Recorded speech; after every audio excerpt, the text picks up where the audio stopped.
Earlier this week, a hacker, insider, or whistleblower was able to hack into the servers of the Climate Research Unit at the University of East Anglia, exposing thousands of emails between proponents of the anthropogenic global warming hypothesis, as well as documents and data related to the CRU's highly secretive research.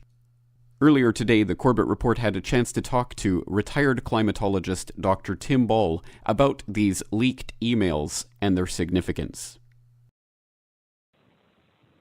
Well, the significance is that it confirms suspicions that I've had in my 30 years of working in climate science. That I saw the hijacking of climate science, particularly by computer modelers, and then by a small group of people associated with the Intergovernmental Panel on Climate Change. But of course, the difficulty was that even though I sensed that there were these things going on, proving it is extremely difficult. But now, suddenly, with the exposure of these files, it's not only a smoking gun, it's a battery of machine guns that has been exposed.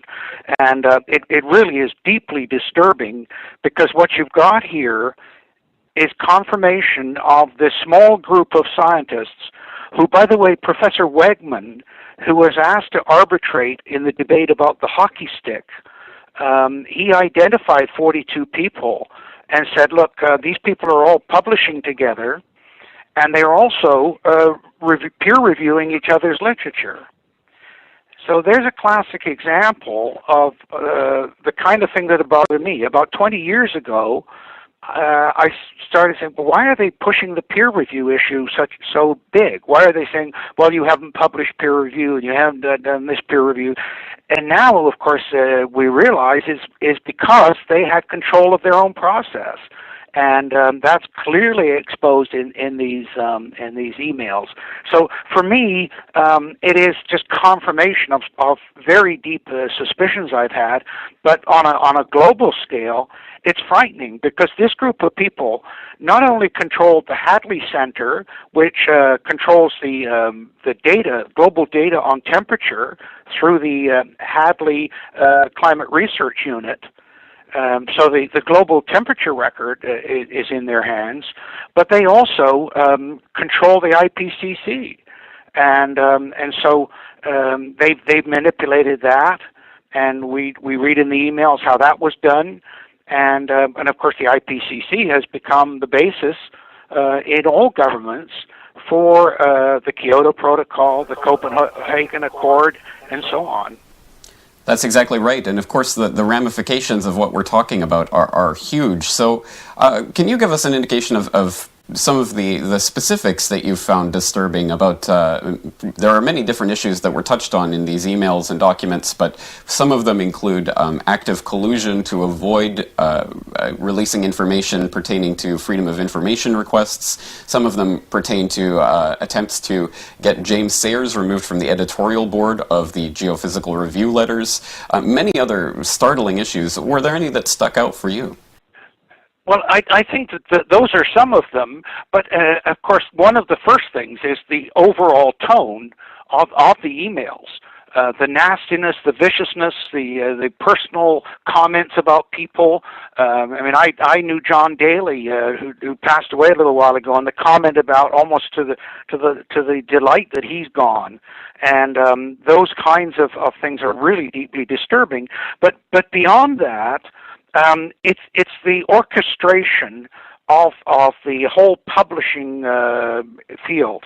And there's a couple of things that interest me. For example, the emails between Andrew Revkin of the New York Times and these people. So clearly he got information from them, but was also a conduit for them to push their arguments. But it's also not only the attacks on individual scientists, but the attacks on editors of journals, attempting to control that whole journal process. And the emails that talk about making sure that they get the right name. So, for example, if a journal requires, the editor requires 5 independent names to act as possible review editors, they provide those names, and of course it's always from their own people. And so those sorts of things absolutely stand out. And the overall, it's the orchestration. Each one of the things in and of itself is really objectionable, as I said. But putting it all together, where they're literally controlling the climate science, and anybody that dares to question to what they're saying. And so those are the things that really bother me. And just to give you a quick comment on this, Professor Deming, here's a comment that he wrote back in to his experience. He said, with the publication of my article in Science in 1995, I gained significant credibility in the community of scientists working on climate change. They thought I was one of them, someone who would pervert science in the service of social and political causes. So one of them let his guard down. A major person working in the area of climate change and global warming sent me an astonishing email that said, we must get rid of the medieval warm period. Now, when Deming came out with that at the time, there was quite a furor about it. But now, in the light of these exposures, we see that Deming was absolutely right in what he was claiming. And of course, the person that sent him that email was Jonathan Overpeck. And Overpeck's emails are all over those files. And of course, what they're talking about is the problem they had, James, that they kept saying, oh, no, the 20th century and the latter part of it is the warmest ever. And, of course, skeptics like myself and Richard Lindzen and Patrick Michaels were saying, no, hang on a minute. It was warmer 1,000 years ago when the Vikings were in Iceland and Greenland. And of course, that's why they decided that they'd have to get rid of the medieval warm period. And they achieved that with the hockey stick. In other words, that they completely rewrote the history.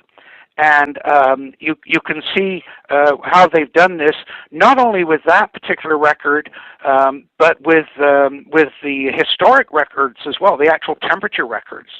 The Hansen and the group, where they've been reducing the older temperatures, making it colder than it was, which then enhances the warming in the recent times. So the manipulation of records on this level is you have to think it's got to be criminal somewhere. There certainly are indications of activity that appear to be collusion to break laws and things like that. We'll have to see what the legal fallout from this is. But as you mentioned, the media fallout is particularly interesting, noting that people like Revkin were actually corresponding with these people and are now running cover for them in the New York Times. And of course, The Guardian and other places that one would expect are running the usual types of stories about how this isn't a big deal and no one should be concerned about it.